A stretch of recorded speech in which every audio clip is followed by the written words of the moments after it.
Teacher writes the worst insult on boys' homework. Has no idea who dad is.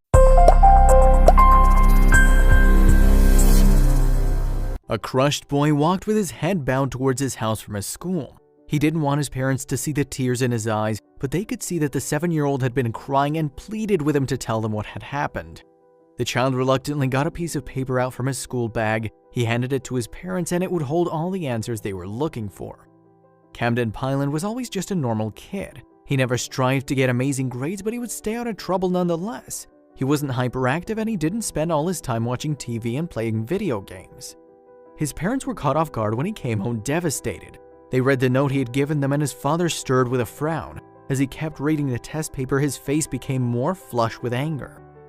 Camden was a student at Valley View Elementary School for a number of years. There had never been any issues with him at the school, but everything changed when he walked into the school as a second grader. Now his parents were getting more and more complaints about their son's behavior. Chris decided he had heard enough and decided to look into his son's complaints. There aren't any elementary school children who like doing their homework, especially when they could be seeing friends or playing games once the bell to indicate the end of the school day rings. Camden was no exception, and his parents understood it was part of being a kid. But Camden started handing in his assignments late. This drastic change in behavior only started in the 2nd grade. His parents hated seeing their child struggle so suddenly with his academics. What changed Camden's attitude towards the school? Chris was sure that his child could take on the 2nd grade and all its challenges, and the fact that he wasn't made him start to worry. It wasn't normal for Camden's performance to plummet so drastically in his academic life. His teacher was Alyssa Rupp-Bowanek, and one day he arrived home with some feedback from her. That's when Chris thought that she might have a part to play in Camden's newfound difficulties. The father's intuition would prove useful. Everyone's had that teacher that seems impossible to impress. Some kids keep their heads down and somehow slip through, and some stick out, especially if they're kinder and indecisive. This is the teacher that Alyssa was. At the school, Alyssa had already gained a reputation and seemingly picked on Camden before anyone else. The boy's joy started to wane as the constant criticism impacted his self-esteem. He didn't ever let anyone know that it had such an impact. All parents dream of their children doing well at school, but when they catch wind that their child is the opposite and only in the 2nd grade, it's hard for them to swallow. Parents can get involved to help their child, like after-school tutoring and having a more watchful eye on their child when it's homework time. But one thing stands out as outdated, and it never works: tough love. It's not just children that hate pointless negative feedback. Everyone would prefer a more constructive approach to criticism so they understand how they can improve and not repeat the mistake. Confidence and self-esteem are the most affected when someone is given criticism. Now imagine a teacher giving such negative feedback to a child who's trying his best. Being a teacher for young children versus older children have completely different approaches. You need to be more involved in the younger child's education when you teach them to help them understand the concepts. Being a good mentor reflects on the children as well, since you're a role model. Chris felt like Alyssa wasn't practicing this way of teaching when she was in the classroom with his child. How could she think her comments were actually helping? Chris can't be blamed for his anger and frustration towards the teacher. The comments on his child's paper were just discouraging. They didn't only affect his confidence, but they were also unprofessional, and no parent wants to see their child hurt. The comment on the math test was absolutely pathetic. He answered 13 in 3 minutes. Sad. Now this made Chris angry. It was bullying, and there was nothing constructive about these comments, not even in the slightest. The problem was that this comment wasn't the first that this teacher had left Camden, and it was the straw that broke the camel's back. For Chris, it was the last straw, and he intended to do something about it. He took insult from how the messages were right from the beginning of the year. It was time to confront the nasty teacher. It's the go-to action that a lot of people take, posting a worry or thought on social media. A lot of the time, it's because we can get so close to the issues that we can't see them clearly anymore. Chris wanted an opinion on this situation. What he wasn't expecting was to have such a large impact. Chris began by just stating the facts along with a picture of his son holding up the offending test paper. He was sure that everyone would agree with him. Chris was absolutely amazed at how the post took a life on its own, racking up thousands of reactions, comments, and shares.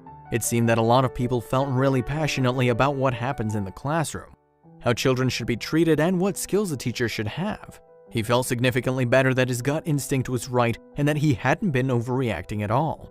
Almost everyone disapproved of the harsh words that the teacher left on the piece of paper.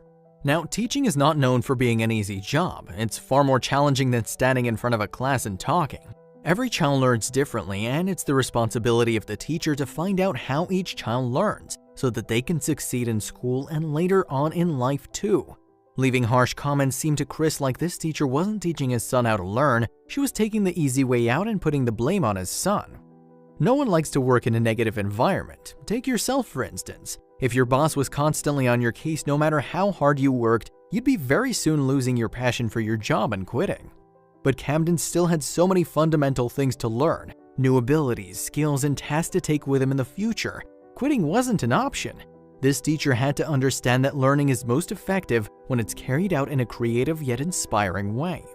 Chris was glad that he was getting so much validation from his little Facebook post, but then things took a turn for the worst. He couldn't believe it, but all the strangers that had rallied behind him had started a kind of movement of their own. Someone had even taken it so far that there is now a petition online calling for the sacking of Bowanek. It was great that people felt so strongly, and Chris was sure this was something that he wanted to go ahead with. The situation became serious now. Miss Bowanek could lose her job because of a mean comment. She needed to protect herself against the angry group of people on social media that kept on growing. Chris was still so angry over the whole incident that he did want her to get fired. After all, getting a new teacher for his son seemed like a great idea. Amazingly, the petition was tallying up an unusually high number of signatures. Already over 10,000 people wanted the teacher sacked with very little information of her side of the story. But teachers at her school took a stand on Miss Bowanek's behalf, saying she didn't deserve to be fired at all. Even though little Camden went on to say, "She made me really sad and upset, I was really mad, and it was really mean to do."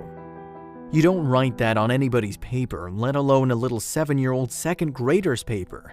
It said on the top of it that he answered only 13 of them in 3 minutes and that it was absolutely pathetic with a sad face. It broke my heart, Chris said as he spoke to more and more papers and TV stations. He was still absolutely furious about the whole ordeal. "I believe what you wrote on his paper was extremely unprofessional and just very rude." And she messaged me back and said she was sorry I felt that way, he said. Everyone agreed that the teacher had indeed done something wrong, but should she be fired for it? It seemed a very harsh punishment for something that a firm talking to could change. The school felt like she only had to be reprimanded for what she did. They thought that it was too much to fire her for this. Teachers, parents, and other adults are those who mold these little kids into what they're gonna be in the future. The school decided to look further into the matter and make sure justice was served. Chris posted an update and said, "Thanks to all the efforts and support of the dedicated people who signed and shared this petition, I'm happy to announce that the teacher in question is currently being investigated by the Valley View School Board." According to a news outlet, School Superintendent Rose Minetti has become aware of the remarks written on the assignment. After having a meeting with the Valley View School District and the teacher, an investigation had begun. As a response to the media, Minetti said, "As always with everything, we're going to try to do what's best for the students and what we need to do for the employee under investigation." Speaking to the same news outlet, she said, "It's a personnel issue and the results of that are not going to be dictated by social media. It's going to be dictated by the facts and evidence."